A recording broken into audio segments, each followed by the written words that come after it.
সালাম ও শুভেচ্ছা সবাইকে। আমরা একটা বিষয়ে কথা বলবো যে এইরকম একটা ঘটনা বিগত শেখ হাসিনার সরকারের আমলে হতো, যে কেউ কোনো কথা বললেই, ন্যায় কথা বললেই তখন তাকে বরখাস্ত, চাকরিচ্যুত কিংবা আরো অনেক বড় বড় পানিশমেন্ট হতো। ঠিক একই ঘটনা গত 19 তারিখে অর্থাৎ 19শে ডিসেম্বর কিন্তু এরকম একটা ঘটনা ঘটেছে।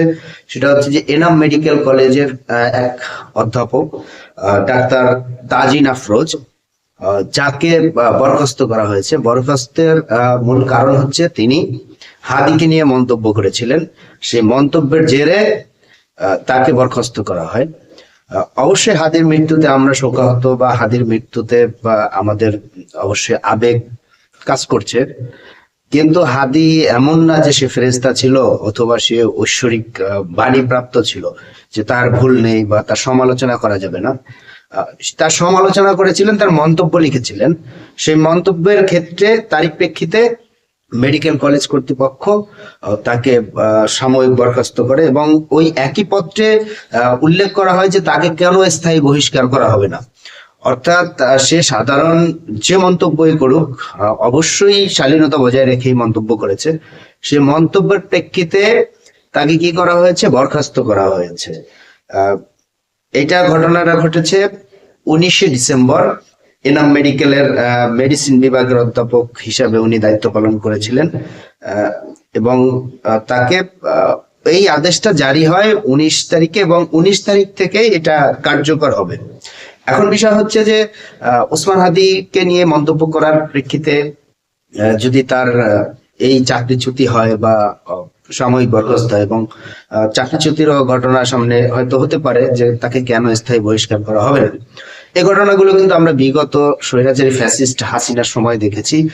এখনো যদি এরকম ঘটনা ঘটে, মন্তব্য করা অর্থাৎ নিজের মতামত ব্যক্ত করার জন্য যদি কারো চাকরিচ্যুতি হতে হয়, কিংবা নিজের মত প্রকাশের জন্য, যেমন আনিস আলমগীরকে মত প্রকাশের জন্য তাকে ডিবি হেফাজতে নিয়ে আটকিয়ে রেখে গবেষণা করে যে কি মামলা দেওয়া যায়, তারপরে মামলা দেওয়া হয়েছে। তো এইভাবে যদি মত প্রকাশের স্বাধীনতা হয় তাহলে, বা স্বাধীনতা খর্ব হয়, তাহলে এই জুলাই অভ্যুত্থানের কোনো মানে নেই। এই জুলাই অভ্যুত্থান একদম বিফল, এবং ইতিমধ্যে আমরা দেখেছি যে জুলাই অভ্যুত্থান বেহাত বিপ্লব হিসাবে পতিত হয়েছে।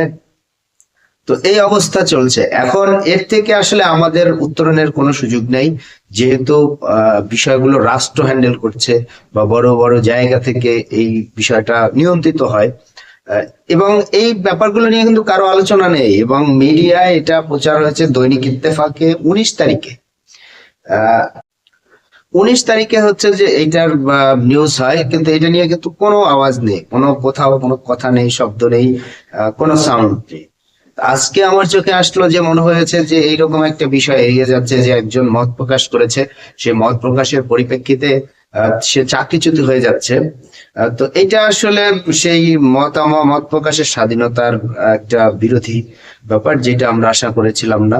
এবং এই নোবেল লরিয়েটের যুগে আমরা তো সেটা কোনোভাবে আশা করছিলাম না, মনে করেছিলাম যে আমরা কথা বলতে পারবো, কিন্তু সেটা আসলে এই যে চোখের সামনেই দেখা যাচ্ছে। তো আসলে এর থেকে আমাদের মুক্তি কবে হবে জানি না, এবং সামনে হয়তো আমাদের আরো অনেক আসনি সংকেত, আরো বড় বিপদও থাকতে পারে। এখনো তবু কিছুটা মতামত প্রকাশের স্বাধীনতা থাকলেও হয়তো সামনে সেটা আরো ক্ষীণ হতে পারে। যাই হোক, সবাই ভালো থাকবেন, সুস্থ থাকবেন। বিষয়টি নিয়ে কথা বলা প্রয়োজন মনে করেছি, তাই কথা বলেছি। ধন্যবাদ সবাইকে।